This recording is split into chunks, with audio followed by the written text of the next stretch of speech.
জিতিয়ে যাবো। জিতবে কারা? নবান্নতে। অভিষেক বন্দ্যোপাধ্যায় মুর্শিদাবাদ জেলায় প্রথম ভগবানগোলা বিধানসভায় আসছে। আপনারা নিশ্চয়ই বুঝতে পারছেন ছাত্র যুবদের আবেগ অভিষেক বন্দ্যোপাধ্যায়কে নিয়ে সারা বাংলা জুড়ে 294টা আসনে দিদি প্রার্থী অভিষেক দাস সেনাপতি। আমরা অভিষেক দাস সেনাপতি আজকে ভগবানগোলা বিধানসভায় রিয়াজ হোসেনের নেতৃত্বে শুধু নির্বাচন অপেক্ষা আর অভিষেক বন্দ্যোপাধ্যায়ের বক্তব্য শোনার জন্য আমরা আজকে এসেছি। মুর্শিদাবাদ নিস্তব্ধ বিপ্লব এবং ভগবানগোলা ইউনিট ভুট্টোর নেতৃত্বে আজকে আমরা এখানে দলে যোগদান করছি। বিজেপি বলে কোনো শব্দ মুর্শিদাবাদ জেলায় নেই। বিজেপি একটা জুমলাবাজ পার্টি। বিজেপি হটো, এটাই আমি চাইছি।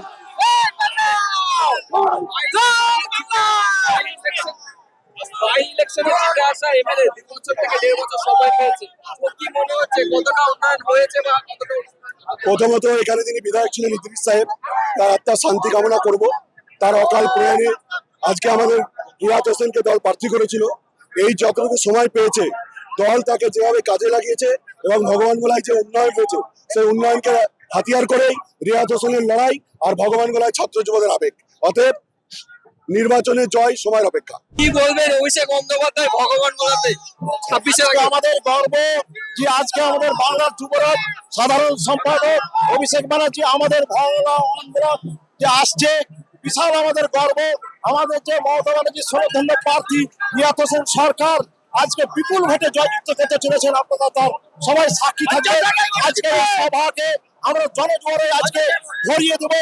আমাদের 2 নম্বর কুঠোর তৃণমূল কংগ্রেসের পক্ষ থেকে আমাদের আজকে 4,500 লোক আমরা জমায়েত করে একসঙ্গে এই অভিষেকের জনসভায় আমরা দলে দলে যোগদান করেছি। এসআইআর নিয়ে মানুষ যে কষ্টে আছে, আপনাদের এলাকার কি অবস্থা? আজকে এসআইআর নিয়ে যে মোদী সরকার মানুষকে, সাধারণ মানুষকে, মেহনতি মানুষকে আজকে নাম ভোটার কেটে দিয়েছে, তারই আজকে প্রতিবাদে আমাদের বাংলার মুখ্যমন্ত্রী লড়াই করছে এবং আমাদের বাংলার যুবরাজ অভিষেক ব্যানার্জি যে লড়াই করছে তার প্রতিফল মানুষ পাবে। কিন্তু আজকে যে আমাদের 26-এর ভোট, আমাদের মুর্শিদাবাদ এবং জেলায় যে আমাদের আগামী 23 তারিখ ভোট, সাধারণ মানুষ জোট বেঁধেছে বিজেপি সাম্প্রদায়িক দলকে একটি ভোটে দেবে না। এখানে করে একটা বিজেপি সিট পাবো তাকে উচ্ছেদ করে ছেড়বে সাধারণ মানুষের চোখে। বিপক্ষে কোনো ক্যান্ডিডেট দেখতে পাচ্ছেন? দেখেন আজকে ভগবান 62 নম্বর বিধানসভায় কোন সিপিএম, কংগ্রেস, আইএসএফ বা হুলানের দল কেউ টিকবে না। রিয়াজ হোসেন সরকার 80,000 ভোটে